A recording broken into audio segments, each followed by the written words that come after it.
The advice and opinions expressed by the host of Autism Live and her guests are meant solely as suggestion and should not be in any way construed as child-specific advice. The Center for Autism and Related Disorders advises working with a board-certified behavior analyst who has experience with autism before starting any intensive behavioral intervention. Any choices you make in determining your child's treatment are completely at your own discretion.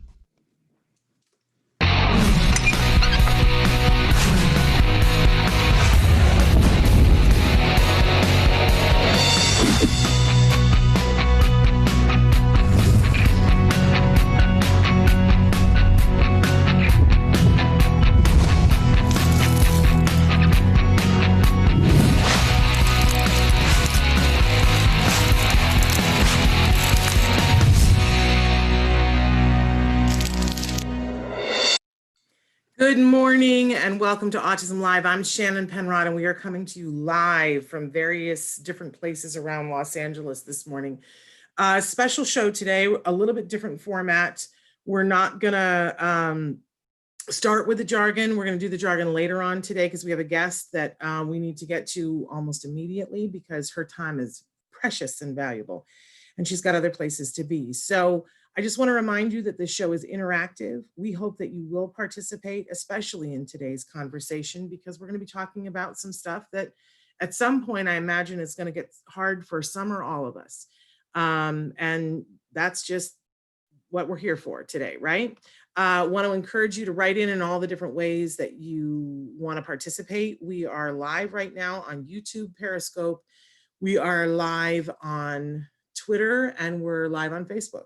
And later on, this will be podcast to all of those places, as well as iTunes, Deezer, iHeartRadio, and Spotify, as well as being on our own home website, which is autism-live.com. I'm hurrying because I want to get every minute I can of our guest, who's been very flexible with us. I'm welcoming back to the show Ifunanya, and she's going to tell me if I got it right or wrong, Nweke. It's like a 3-year project I'm working on. Did I say it right? you said the first name right, the last name, we're still working on it. Oh man, school me because I want to get it. How do you say the last? You swallow the N, so it's Ifunanya Nweke. You like swallow the N. Nweke. Okay, I didn't know that. Yes. I didn't know that. All right, I'm learning. But this amazing young woman, we're so glad to have her. She is a mover and a shaker, and someone who has chosen to be in our autism community and to bring her gifts to our autism community. She's the founder of an amazing organization, Jazz Hands for Autism, but you do a lot of things, and you are a lot of things to a lot of people.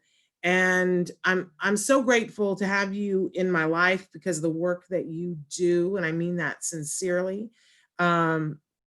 And because I'm just so grateful that young people like yourself would choose to be in our community. And I know we've talked about this before, and you choose to see that as your gift, that you get to be in the autism community and work with these wonderful people, which just makes my day. I'm just going to be honest about that. You guys had a concert. Yeah, we had our first days ago. Concert. May 27th. Sorry, I'm a crier, so if I cry, look at me, I'm already a mess. That's a mess.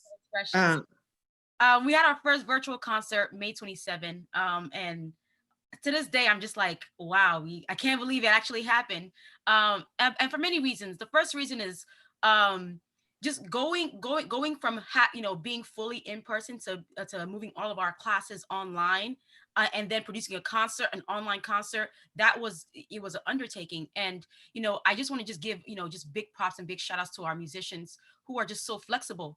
Many people think, autism is, people with autism are just so rigid and, routine. And of course, these things exist, but our musicians just went above and beyond. They push themselves past their comfort zones to for the concert, to record and re-record until they got a video that they were happy with. And so it was a learning experience for our musicians. It stretched us, all of us, including our musicians.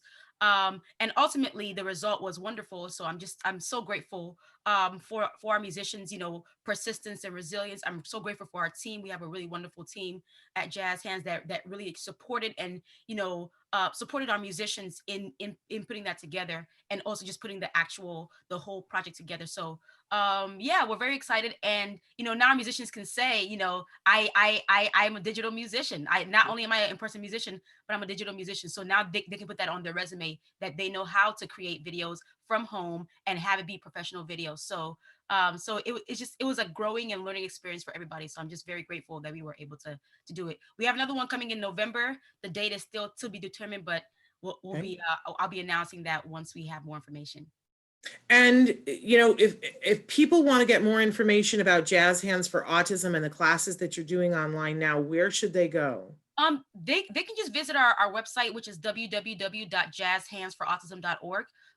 And all of our classes that we offer in person are online, including things like music production, vocal training, everything like that are all online. And then we're also finding ways for us to create opportunities within the digital space for our musicians to perform and to actually find work opportunities. So we've had musicians who've done like DJing. We're really capitalizing on our Instagram. We have like a really cool project coming out that I can't announce just yet, but once I can, I'll definitely share it. It's a really, really cool project that's going to give our musicians an opportunity to be digital performers and be paid for it, which is our whole goal, is to make sure that not only are our musicians developing these skills, but they can be compensated for their skills and their efforts and their talents. So yeah, just to find out more information about what we're doing, or if you're interested in our programs, just go on our website. We're online until September, but we're going to be very cautious with our reopening, because we want to make sure that our students, our staff, our musicians are all protected, and that we are not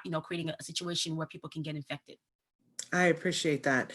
And we always have time and room on this show to talk about Jazz Hands for Autism, because it's an amazing thing that you've built. And I feel so fortunate that I remember when you were just starting, and to see what you have built and what you have done has just been so inspirational to me. So we love what you've done, and we always have room to talk about what you're doing here, always. I also just want to mention that it may seem as if it's a singular operation, but it's not. We have a really amazing team. I'm not gonna cry, but whatever. If I cry, that's fine. Our team is like, they're my favorite people in the world. Our team is just full of just passionate people who go above and beyond to make sure that our musicians are learning. They go above and beyond in suggesting ways that we can be innovative. So it's not just me. Literally, it's a team effort. So Jazz Hands wouldn't be what it is if not for our really amazing team. So I'm really grateful for everybody who is on our staff, our board, and everybody who is just a part of the Jazz Hands family, and the musicians who tell us where they want to go. So it's really, well, it is an amazing organization, but I gotta say, it all starts at the top, and you have built, and your vision has been felt, and the ripples of your vision have been felt throughout the autism community. So I'm excited that you're, with all the things that have not been well lately, I'm excited for the opportunities that come from being forced to be digital. And I think it's going to broaden what you're doing that much more. And I'm grateful for that. And grateful that you're being cautious about going back to the other. But I got to say that we specifically invited you on today to talk about something else, because we're friends on Facebook, and you had posted something that really hit me right in the middle of the forehead. Well, it did. We've been talking a lot on the show of late about Black Lives Matter. And how important it is that we say that, and that we live that, and that we find a way to not only support and help, but to stop being silently complicit or just being complicit. And that, that starts with each and every one of us. And I have said here that, I need to take that very seriously.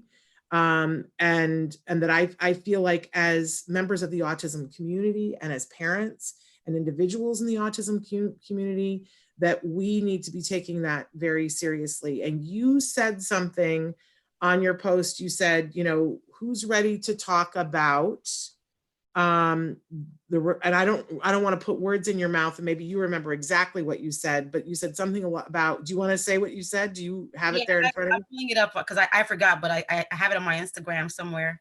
Okay. I said, I said, we haven't even begun to discuss how police brutality also affects young Black men who have autism, because racism doesn't care about your diagnosis when you're Black. Being Black with a disability is a double whammy when you live in America. Or are we not ready to have that conversation? And I said, I'm ready to have that conversation. I think we need to have that conversation. And I said, will you come here and talk with us? Because I'm just going to say this. I think like a lot of people, you know, and I can't help but look in the mirror lately and like, I don't notice on a regular basis how white I am. Can I be honest about that? Like, I don't look in the mirror and go, oh, look at how white I am. But every day recently, I've been like, oh, look at how white I am. And I need to be cognizant of that. And I just have to be honest. And I feel like a lot of us feel this way. I don't know what to do. I'm just going to be honest with you. I don't know what to do. And I think we have to start having the conversation and be realistic about this. My heart is filled with sorrow and anger and fear because I have seen this. I have seen this in our autism community before you mentioned it. We all have. Come on, and you know, I'm going to be honest and say that in my life, because of how white my skin is, I don't get to see as much of it unless it's on the news outside of our community. But I have seen it on the news. I can't pretend that I have not. And we need to do something. But I want to hear from you, and I want you to help us to get our heads wrapped around what it is we need to do, please. So, wow. You know, I just want to say thank you for, you know, inviting me on the show to discuss this. It's something that is very near and dear to my heart. As you can see, I'm a Black woman. And even though I'm an immigrant, it doesn't matter where I'm still a Black woman in this country. Like when somebody sees me, they you know, they tend to see my skin first. And I have two Black brothers who are very tall. They're both over 6 feet. And so whenever I see on the news, just yet another Black man killed, especially when he's unarmed, or if he is armed, he's carrying his, you know, his license, trying to show you, and you're shooting him, you know, in front of his family. You know, it's just like, will my brother come home today? Will my dad come home today? And I think it's like it's a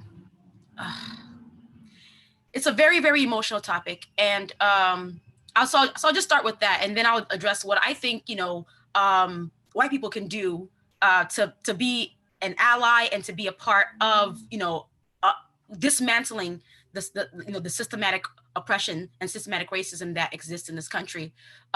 So I have I did a lot of research, so hopefully I don't word vomit. But I just wanted to start out by saying, you know, George Floyd shouldn't be dead. Neither should Breonna Taylor. Neither should Eric Garner. Neither should Tamir Rice, who was 12 years old. Neither should Philando Castile, and the list goes on and on. But the fact remains that they are dead. And why are they dead, and who killed them? You know, they were killed by police officers, individuals paid by our tax dollars to protect and serve. And the question now is like, why were they killed? And I think that is like a very, very nuanced, a very, very deep-seated reason. You know, I have some stats here. You know, some stats that says, you know, according to actually, before I get to that one, it says Black people are 3 times more likely to get killed by the police in the United States by white people. More unarmed Black people are killed by the police last year, and this was in 2015, so in 2014, and that's taking into account that Black people are 14% of the population. And then to top that all off, 99% of the killings by police have not resulted in any charge, in any of them being charged with a crime. So a lot of these crimes are going unpunished. You know, so it's like Black lives and Black bodies are just being disposed of like willy-nilly, you know. And the reason why this is happening is that there's something called I think it's called Black crime implicit bias, where there's an inherent fear of Black people in this country, especially Black men. And so when the police approach them, you know, like Black people or Black men are more likely to be perceived as suspects, or perceived as aggressive, perceived as, assailant, than white people, or than white men, and and that fact, or that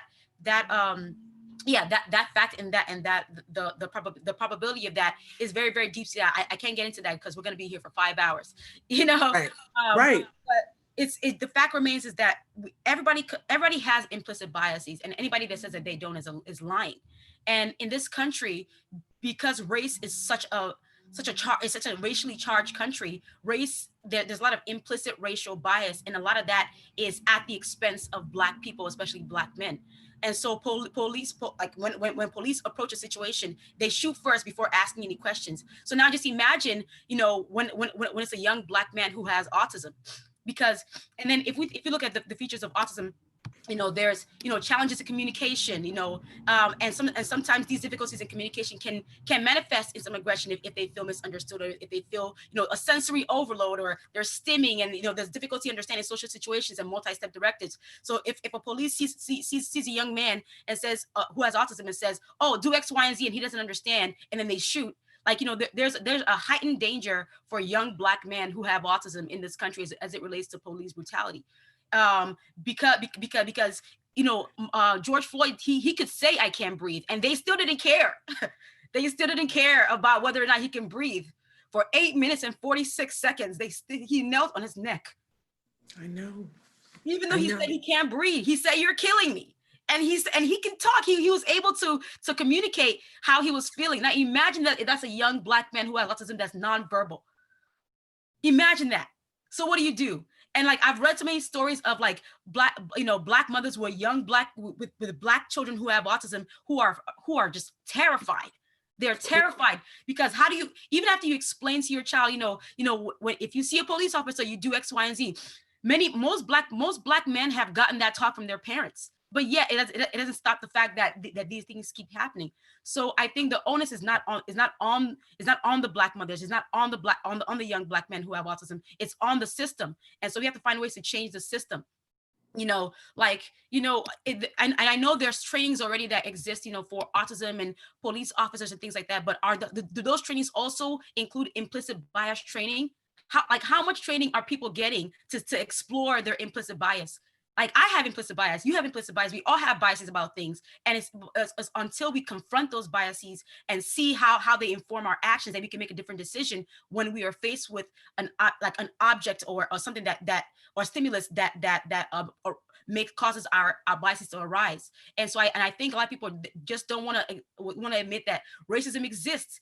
Or people just don't want to be called racist. And it's like, I get it, but it's like, unless you confront the actual issue, we're never going to get past it, and I was watching many things, and we make it sound as if racism is like this like thing that just floats in on a cloud, just floats in like with ET, like phone home, but that's not what's happening. It's inside. Like, this country is founded upon like pillaging and oppression. And so, and do we think that those things are just going to go away? No, it's like deeply embedded, and we have to dig it out. We have to dig it up and look at it and just see that this is what it is. And then we can do something about it. I think it's interesting because I have this thing I call compartmentalization, which, I mean, it's not my thing, but in general, we have this thing where something works we know something works in one area, but we don't see how it works across many areas. So for example, in alcohol, in AA, Alcoholics Anonymous, right? The first step to solving issues is admitting that you have an issue. So if nobody ever admits that there's an issue, how can we ever solve the issue? And so I think that what to do in order to dismantle these systems, I was talking to my dad yesterday or 2 days ago, and we're talking about like the systemic oppression, the systemic racism. But the thing is that systems consist of people. And we forget that. Like, for example, like an organization, we want to talk about an organization as if it's if this entity of its own. But an organization is made up of people. The people make up the organization. And so the oppressive systems and the racist systems are made up of people who have racial biases. And so it has to start with it has to start with each individual taking a look within and seeing, okay, what are my biases and how are they showing up in my life, in my work, in my interaction with people. And it's nobody's saying be perfect. Nobody's saying, oh, you can never have any biases. What is being asked is to look at your biases and see how that affects you and how that affects the way you interact with other people. You know, like for example, Amy Cooper, who was the lady at Central Park, who called a black man was telling her to put her dog away in like a like a leash, an area of the park where you have to have your dogs on a leash. And she called the cops and she says, this black man is doing X, Y, and Z. So she knew what she was doing. And then later on, first she threatened, I'm going to call them and call the cops. She threatened him with police brutality. So it's like, it's people know that these things exist. Like it's not like something that black people are just like imagining in their head and just waking up like, oh wow, this is something that really exists. And even after Amy Cooper did this, oh, hold on a minute, please. Absolutely.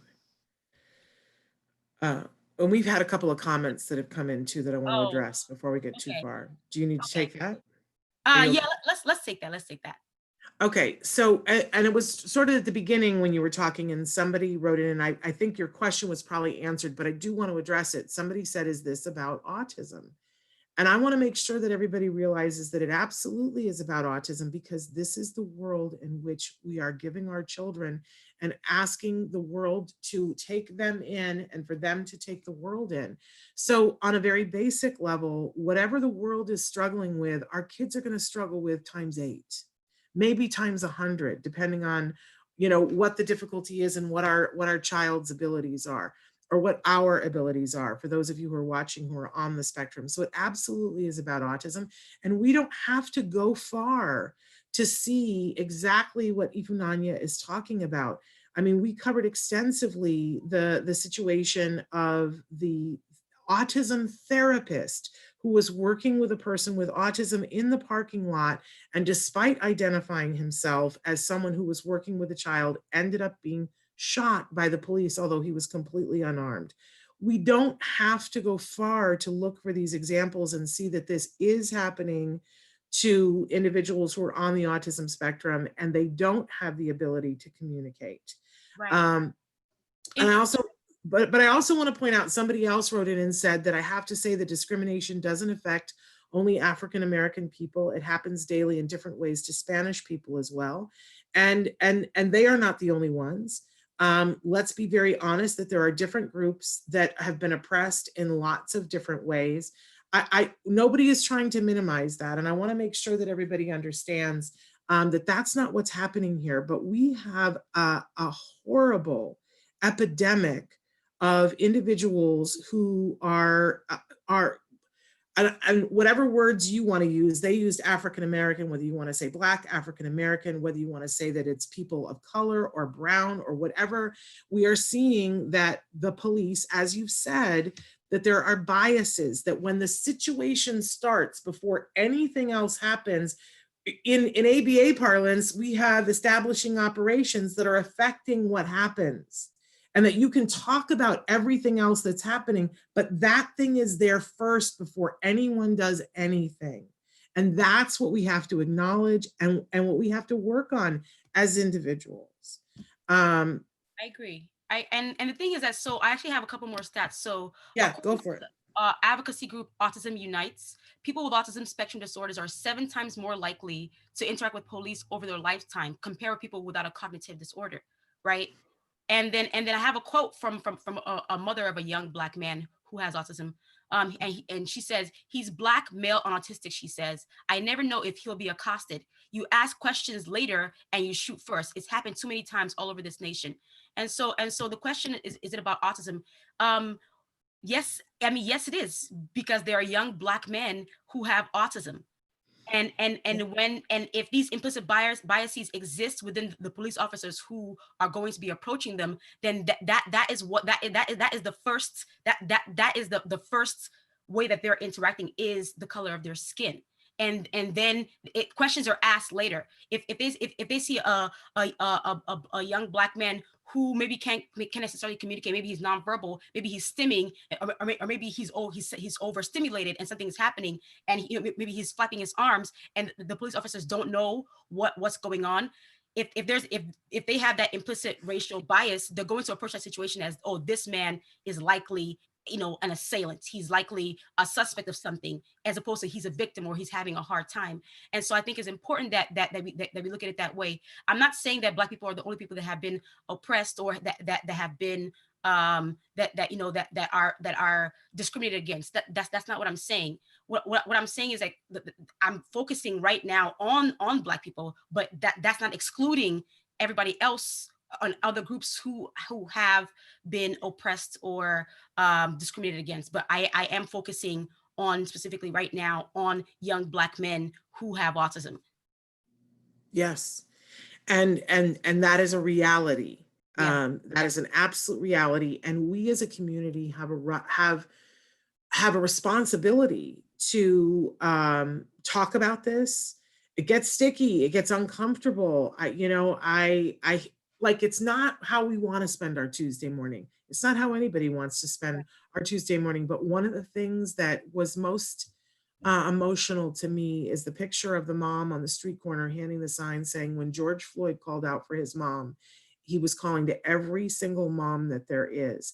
And I just want to say that as moms of young men, children on the spectrum, young men, not young men, we have a responsibility to hear that. And we have to acknowledge, my son is on the spectrum and I worry about him interacting with the police. But let me be abundantly clear.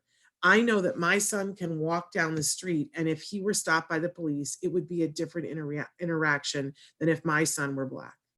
That's just a fact. And that fact is borne out by data. That is just a fact. And I can't be okay with that. I don't know how anybody can be okay with that. It's not right. But again, I go back to, I don't know what to do. I don't know what to do. So speaking of, knowing what to do, I do have some solutions that I've been kind of thinking up, and then they're not necessarily novel solutions, but I think it's just like maybe a novel interaction of different solutions. So like I mentioned earlier, there are some autism focused law enforcement trainings.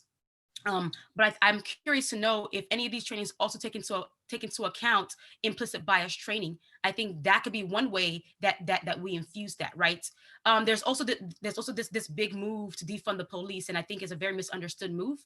It's not saying get rid of police officers. It's saying some police officers have taking over. There's too much responsibility on police officers. They're handling mental health situation, mental health crises, and etc. So instead of doing that, let's put some of the funding that we put into the police into other entities and other community based, like social workers, yes, like social workers. yes, I think just other professionals that can respond to different things in our community, as opposed to law enforcement.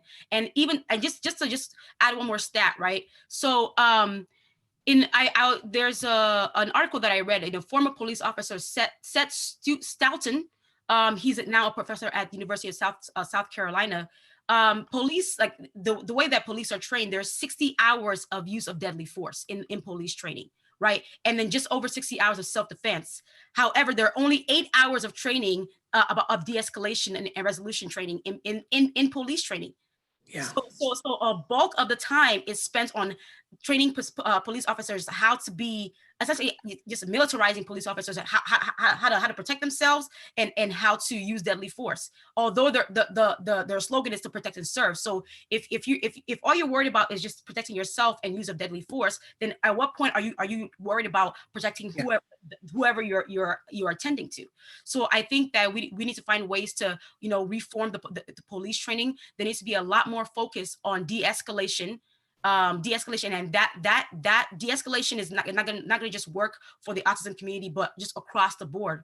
Because it allows you to ask questions before you pull your weapon. So just more de-escalation training. In fact, there probably should be more training on de-escalation techniques and tactics than there is on use of deadly force. And then once again, having some kind of implicit bias training or implicit bias evaluation done before becoming a police officer, because In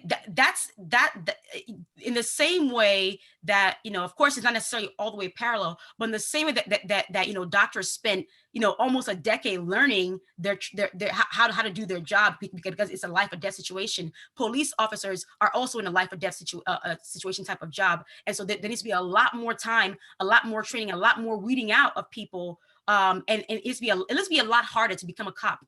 And so that by the time you get to the end of that journey, you are well equipped to not always just engage your fight or flight response, and to be afraid and to react out of fear, because you can't do that as a police officer, because your reaction from fear can kill somebody. So I think there needs to be a lot more training on just like self-awareness training, implicit bias training, a lot more de-escalation training within the police training. And then just in general, I think I would just urge everybody to just ask themselves questions about their motivations and their intentions when they do things, and that's going to reveal to you the areas of your biases. And once you're aware of that, you can then make a different decision on how you approach situations, and how you allow your biases to affect or color your interactions with people. Somebody has written in and said, my son was cuffed and had guns on him just because he had a meltdown. This was in Lake Worth, Florida in 1997. And here on Autism Live, we read stories, unfortunately, close to every week, where there are interactions with the police where it's an individual on the autism spectrum, and a lot of times it doesn't end well. It doesn't end well. And I have to say, that it is a lot of the times it's every color in the rainbow, right? So this is but I would bet that if we were to do a stat chart on it, we would see that an individual, just like matching the real world, if your skin is darker, your outcome is likely to be darker, and that is not okay. But on a very simple basis, I think we all need to say that what we're doing isn't working, and that we got to look at different ways. And I can't speak to the rest of the world, but did I lose you, Ifunanya? There you are. Okay, I got to say that it's very clear that statistics have been in for quite a while that what we're doing is not working. We have real problems on the street that do not require it's like having a thread that's pulled on your pants and trying to take a hammer to take care of it, right? We have people that have, we know that there's homeless people on the street that have some diagnosable mental illness. We know that there are people who have learning disabilities that are on the street. We know that there are people who have drug issues. We don't need to take a hammer to take care of that problem. And guess what? We've tried that. It's not working. It's not helping the situation, and people are dying, and predominantly those are people of color. If we aren't willing to look at it, our kids are a part of that equation. Yeah. And we have, as a community, I feel that we have to face this. Somebody said, yes, more training is needed, and they need to meet more autistic people before they are called out. Yes, I mean, I think that that's a part of it, and we've told our families, we have to take responsibility, talk to our children, take them to the police department, have them meet the folks there. But for some people, that in and of itself is traumatic. Yeah, it's terrifying. Like kind of going back to most of my Black friends who are men who don't have autism, they're afraid of the police. Seeing a police officer is not a welcome sight, because it's right.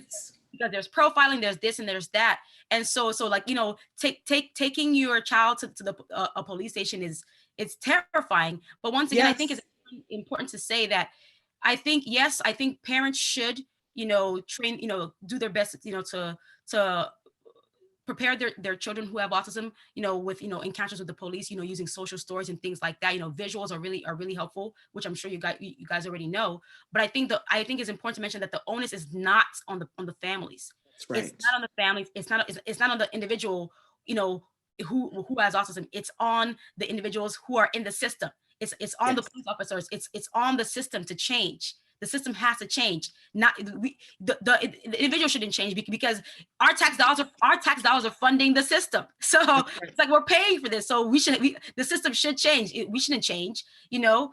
And so I think it's important to mention that, you know, while I know I do think it's important, you know, as a parent to do your due diligence in training your son or daughter who has autism, you know, interact with the police and, you know, just like, you know, and I think the most important the largest effort should be placed on ensuring that police officers know how to properly de-escalate a situation, because that's their job. Their job is to de-escalate situations, is to protect and serve. How do you protect and serve somebody with deadly force? You cannot do that. That's not protecting. That's assailing. You're the assailant in that situation.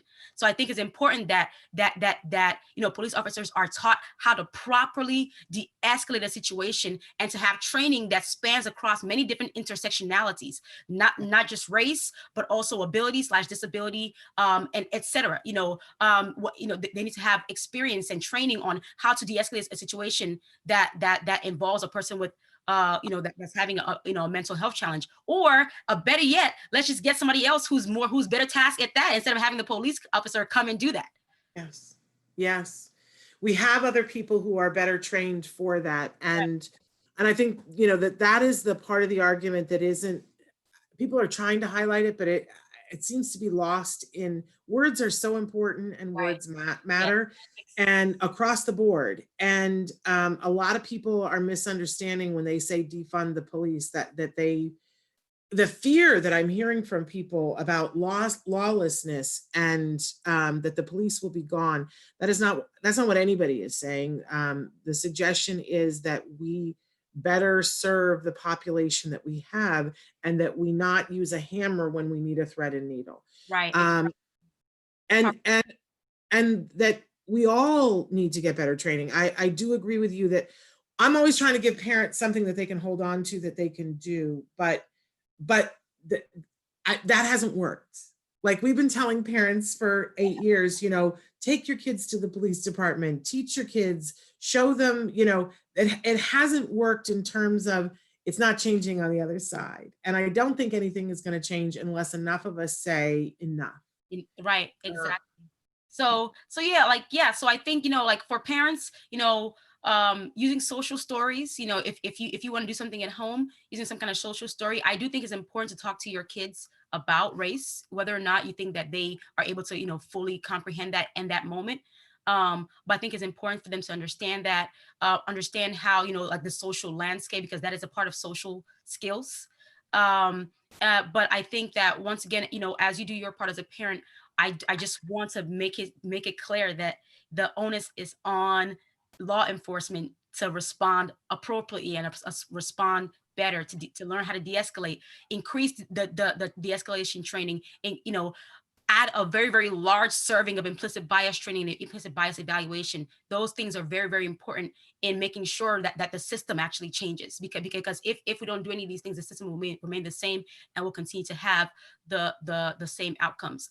And then once again, let's find ways to invest into other resources that are better suited for responding to different things in our community, as opposed to just having law enforcement respond to everything, because I don't think that I don't think that is necessarily their domain. There's too much, they have too much jurisdiction over things that are not their expertise or their specialty. So I think that we need to bring in more people into our communities that have a specialty in these different areas, you know. So, you know, for things that are mental health related, get somebody who's in the mental health community. For things that are, you know, different, find different professionals, you know, because they exist. People go to school for these things, and they have deep expertise in these things. So let's pull them into our communities and have them be the ones that are providing the solutions to those areas, as opposed to just having law enforcement or police officers doing everything across the board. Absolutely. And I think one of the big misunderstandings is about the implicit bias. Yeah. That I think we all like to think, well, that's not me. Yeah. I'm not racist, and I don't feel that way. And so I don't, you know, take ownership of that. And there was a woman in the 80s, I wish I could remember what her name was, who would go around. She was a little white woman. I'm just going to say that, but she would go around and she would do these classes at businesses. And I can't remember whether, see, this is how old I am. I can't remember whether she was, What, you're not 20 years old? I don't believe you. or whether it might have been on Oprah, but she had a room full of people, every color in the rainbow, and you know, and she was saying to all of them, "Do any of you think that you're racist?" And of course, they were like, "No, no, not at all. We're not at all." And so she said, reach underneath your chair. It was something along this line, and everybody had a box of Crayola crayons. And she said, "I would like for you to reach into the box, and I would like you to take out the crayon that is named Flesh." And everybody like took out the crayon, and everybody had a light bulb moment. Now, Crayola has since changed, and they, you know, there was this color that was like this, you know, I think now it's called peach, right? But that was the color that Crayola, and it was in every single school around the world, that this is the color of flesh. Yeah. And we all didn't notice it. And honestly, recently, Crayola came out with a box of crayons that it's calling the colors of the world, that are its flesh colors. And I think that that's a real shift in the way that we look at things. But I just want you to think about how insidious that little thing was that I grew up with, and I didn't notice, and I would not have said, okay, there's implicit bias. But that's just one example. And Jane Elliott, Traven is saying that the woman's name was. Look her up. Yes, I know. I think she wears glasses. And so, yeah, I mean, I think that, I forget what I was watching something, or I was reading something. It's been a lot of things that, you know, I've been consuming a lot of information, but essentially it's impossible. Like, you know, every day, like we grow up, you know, in psychology, there's priming, like, you know, there's like, we literally grow up with messages about different things in our lives every day. And so it's impossible to think that we have not, what's the word, internalized any of those things. Yes. And so, and I think it's important that we remain humble, and remain teachable. And once when we have that heart position, then it won't be hard for us to see, you know, where our implicit biases lie. Everybody has implicit bias. They're not all racially charged, but they're all implicit, and they're all biases, you know. And so I think that it's important that we, once again, like what I try to do is, and I'm not perfect, you know, there's times I'm like, oh, that was a bias, you know. I do something, I'm like, oh yeah, let's work on that. Let's explore why I feel that way about that thing. But I think asking ourselves questions about stuff, you know, asking ourselves questions about, why did I react that way? Why does that bother me? You know, why do I feel afraid right now? You know, just things like that. You know, like when your body's giving you, like, all your feelings and your emotions are cues and clues for you to discover more about, you know, the way that you're built. And so I think that, you know, asking ourselves questions about our intentions and our motivations is going to be a very, very important tool. I think it's important that we all do that. You know, everything, like, you know, like if somebody walks by and I you know, I do this, I'm like, okay, why did I just do this? Was this person actually really threatening to me, or was it just like, was I just assuming something because I watched something on TV many years ago, and it indicates to me that this person I should be afraid of this person. And so I think just, you know, asking ourselves why, remaining humble and remaining teachable, I think is going to be very, very important. And you know, I also want to say, I mean, I'm not an expert at this, but children watch, you know, I don't have any kids of my own, but I can't wait, you know. Children watch us, you know, and, you know, there's something called priming. Once again, in psychology, we don't know that we're learning things, but we're learning things. So children are watching us. So the way that we respond to things, you know, as human beings, as parents, not that I'm a parent, but as parents, your children are absorbing those without even knowing that they're absorbing the you know, those, you know, interactions and you know, those ideologies. So I think just, you know, remaining curious, remaining humble, remaining teachable, I think is going to be very, very important in us begin to uncover our implicit bias, and not to be afraid of claiming that you have a bias, and you know, just like, don't be afraid of that. Like once again, nobody's perfect, no one. And so for us to think that we are, is, I think that's crazy. Nobody's perfect, no one. And so if we know that we're not perfect, then that means every day is an opportunity for us to learn and to be taught something new about ourselves. And so remaining curious, not if somebody says something that they receive from you, don't immediately say, oh no, that's not me. Inquire why. I wonder why this person received that from me. I wonder why this person felt this way about what I did. And at the end of your curiosity about that, you may say, well, it may just be a them thing, right? It may just be a them thing. Or you may discover, wow, a lot of it is a them thing, but I can see how they would perceive this from me, and what can I do with this information that I have? So I think, just being teachable, being humble, and just knowing that nobody's perfect, and knowing that, and just, having a learning spirit, I think is going to be very important in us just really uncovering it, so, for, if there are, individuals out there, white people who are out there that want to know how to do, and not just white people, really everybody, Black people, Latinx people, everybody can be more curious about themselves, about their motivations, about their intention. In ABA, we know that behaviors, there's a function for every behavior. We know this within the autism community. That doesn't just exist in autism community. Let's not compartmentalize that. That is across the board. There's a function for every behavior, even if you're not on the autism spectrum. So in the same way that you approach that, approach your kids with that, who may have autism, approach yourself with that. Like, what's the function for my behavior? Yes. Taking us to church. Thank you. And I know that unfortunately we got to let you go because you got a meeting that you got to go to. I see my meeting already started. I'm sorry. And can I just tell you how much I adore you and respect you? And I'm so glad that you said what you said on Facebook, and then we're willing to come on here and talk about it. Please, you guys, check out Jazz Hands for Autism. This is an amazing woman doing amazing things, and you're a leader. And I'm so glad we had this opportunity to talk with you. Thank you. Thank you. I want to try to be better. I want to be more humble. I want to be more open. I want to be more teachable. So thank you for giving us that. Thank you so much, and thank you so much for this opportunity. I thank you for everybody who commented. I'm just so appreciative of your varied opinions and your input. Thank you for participating and engaging in this conversation. And I think it's a conversation that we need to have more of, even if it's not here. Have it in your family, have it in your home, whatever it may be. I think we need to have these hard conversations and not be afraid to be wrong, and to be teachable and to learn. So I really appreciate this time, and I pray that we all continue to be teachable and humble, myself included. I learn something about myself every day.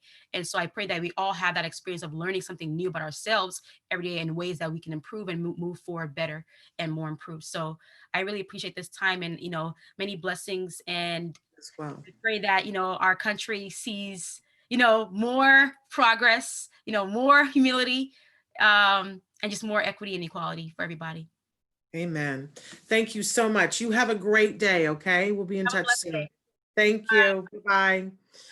That was the amazing Ifunanya Nweke. Hopefully I said that right. Okay. We said that we were going to do jargon a little bit later on if we had time, and we do have time. And I just want to say before we get into that, I thank you guys for hanging. I know it's uncomfortable. And I know that feelings come up, and I love that she was saying to us, we need to talk to ourselves and say, why am I feeling that way? Why does this bother me? Why is this, what is it about this that is scary to me? Or what is it about this that feels, whatever it is. We can start there. We can absolutely start there, because for our kids' sake and our society case, we got to start somewhere, right? Okay, but it is time for jargon of the day. This is where we take on one word, one phrase, one acronym. We try to figure out what are the experts talking about. We give you the actual definition. I try to make fun of the actual definition because, really, what else can you do? And then we give you a working definition that's a little less specific, but hopefully it'll help you. And it's sneaky today because our jargon term for today is receptive language, and you'll see why it's sneaky. So let's take a look. You probably have heard this term. Especially if you have anyone that you love in your family that's on the spectrum, and you're talking to people at school, they talk a lot about expressive language and receptive language. So what's the difference? What's receptive language? Because this is something that we all need to strengthen. especially in these times. Let's take a look at our actual definition. Receptive language is the process of attending to communication, spoken or non-vocal, comprehending the communication, and being able to react appropriately within a specific time parameter, even when what is being conveyed contains multiple facets. Okay, as definitions go, it's not the worst. It's a little wordy and it doesn't really get down easily to what we're talking about. Although, Trayvon, I'm going to want to come back to this, but let's go to the working definition of receptive language. It's the child or an individual's ability to understand what is being said to them. But just understand that what's being said to you is said to you on a lot of different planes. Receptive means this, what we're open to, what we, hear, what we take in, right? So, for instance, let's say that the teacher is at the front of the classroom and she does this, she raises the stink eye eyebrow and goes to one of the students. Now, hopefully the student would be someone who can understand, okay, I was just doing what I was doing. I looked up and the teacher was looking at me that way. What does that mean?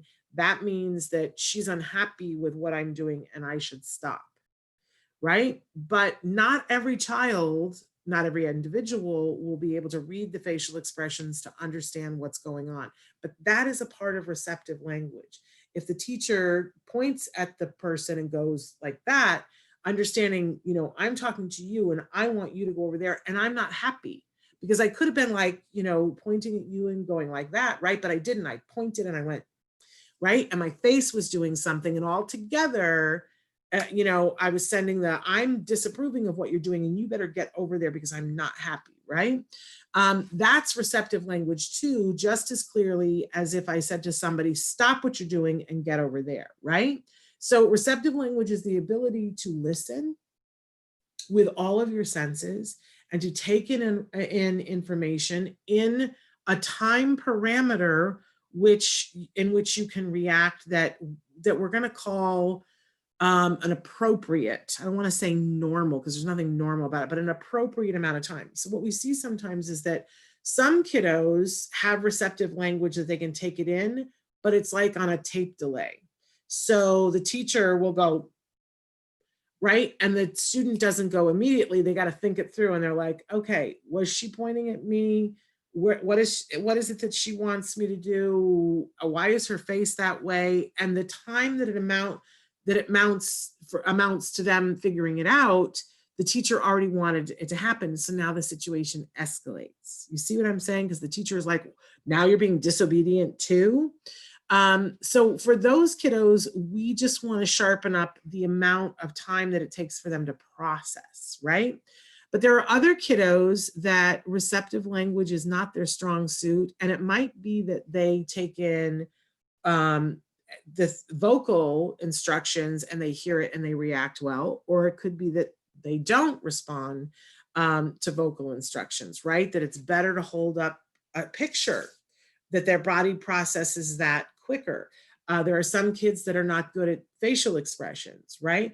So there's lots of different types of receptive language, but I want us to start with ourselves right now. Think about, where are your receptive language strengths and where are your weaknesses? I am horrible at hand signals.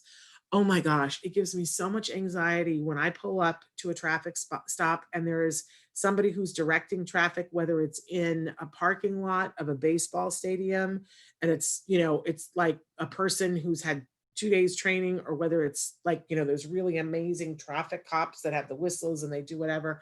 Total anxiety because I have no idea what they're saying to me. Me going to Disneyland and getting parked, we usually have my husband drive into the parking lot because there's somebody there going like this. And I end up having to pull up, roll my window down and go, what does that mean? There are 3 different directions here and you're going like this. Which direction do you want me to go? I just can't figure it out. It's not my strong suit. I don't know why, but it's not the thing I'm good at. Whereas, if somebody says to me, now listen, you want to go down here and you want to turn to the left and then you want to go to the right and then you want to go past the tree and go to the left and then you want to go to the right when you get to the blue house. right? Now that, if I'm paying attention, I can follow. Whereas other people go, you lost me at the first tree. So where are your receptive language strengths? When are you good at listening? When are you not good at listening? I also know that for me, I don't know whether it's, other things, but I have sensory issues. And if you give me something to hold on to, I can listen better. I just can. And I learned that my son was that way too. That if I gave him something to hold on to, you could read to him and he could hear. But if you take the thing away, he needed something to do, right? And I'm exactly that way. And my mother was that way too. But other people, it's the exact opposite. If you're trying to talk to them and they're holding something, forget it. It's like it diminishes their ability to hear. So understanding receptive language first within ourselves and knowing like, oh, where am I good with receptive language? And in general, we have expressive language, which is the ability to talk, and receptive language, which is the ability to take in. And I gotta say, it's not going to come as a shock to you that my expressive language is better than my receptive language. But what about you? Which one is stronger for you? And then you want to think about which one is stronger for your child. And it's not unusual for a child on the spectrum to have very little receptive or expressive language and for one of them to jump up before the other. And I got to say that my son's receptive language jumped up well before his expressive, but then his expressive passed his receptive. So he's much more like me now, that expressive is his strong suit. And he's learning to take in still facial.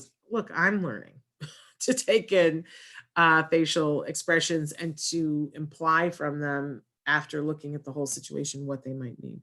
So all of us right now could be working on our receptive language. As I watch the news at night when I can, I think, oh, we all need to do more perspective taking, and we all need to work on our receptive language. We need to read the cues. We need to see what's happening and listen, right?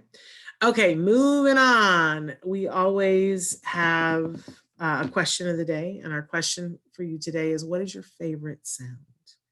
What is the thing that you hear and gives you peace or happiness? Or obviously, I love to hear my son laugh.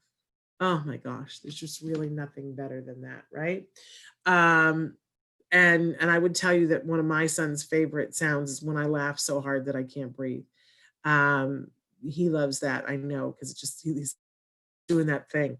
Mom's laughing, and he'll run into the room to hear what was it that made you laugh that way.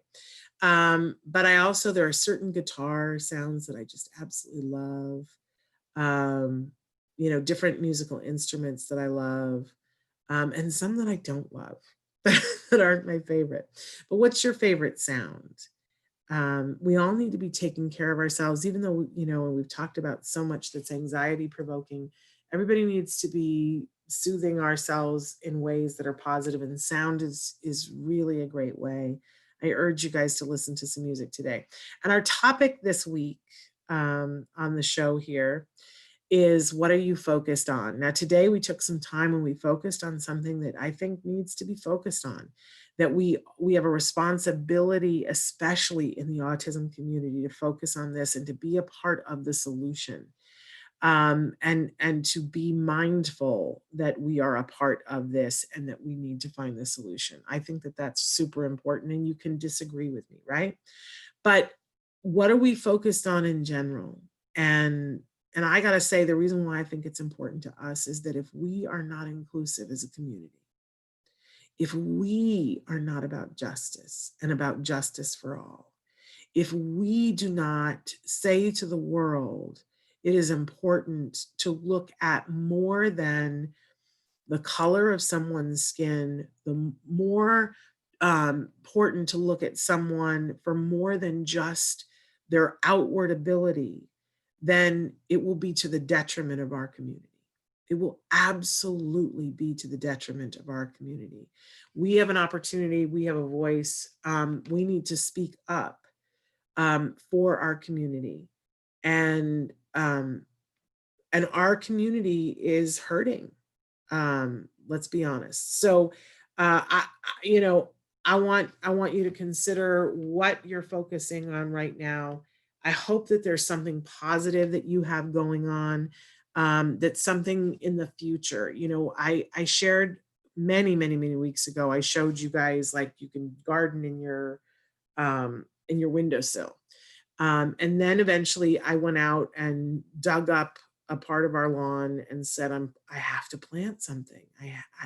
And it was a spiritual need of mine that I needed to plant something, because when I saw that we were in this for a period of time, that is what I have done in the past when something is hard, and it's going to take a lot of time, and I'm impatient and I don't want to wait, is that I plant something, because there's nothing like planting something and with a hope and a wish and going, I'm putting this seed in the ground where I can no longer see it, and I'm going to pour water on it, and then I'm going to see what happens. And, you know, when I got to be honest with you, 7 days later, after I planted the garden, and, you know, it was a really long 7 days, because I was like, I don't know that anything's going to come up. You know, I paid for good seeds, but I don't know what's going to come up. And that's life, right? And then when stuff started breaking through, it was like, look at that, look at that. And now my garden is in that sort of wonky stage where it's all green and lush and everything, but there's nothing productive. And now is a moment when I have to take particular care to see that things, you know, the time and the effort, that things come to fruition. And this is all a metaphor for me of life and dealing with hard things. And to see, you know, I see my little bean vines, and they twirl to try to find something to grab onto. And I feel that way right now. I feel like let's grab onto each other. Let's grab on and let's grow. But it takes time. But to see my garden 5 weeks later, it is a life affirming thing to me to see that, yes, you can plant seeds. And if you water them, things come up, and it changes the face of the earth. And it can nourish you, and it can nourish the ground, and it can provide shelter. And it's amazing what's possible. And we are just like those plants, and we can invest in ourselves. You can plant a seed today. What is the seed that you want to plant? And then you got to water it, and you got to tend it, and you got to see, you know, I got one plant that's like looking like it might have some sort of disease or something. I'm going to have to look at that, right?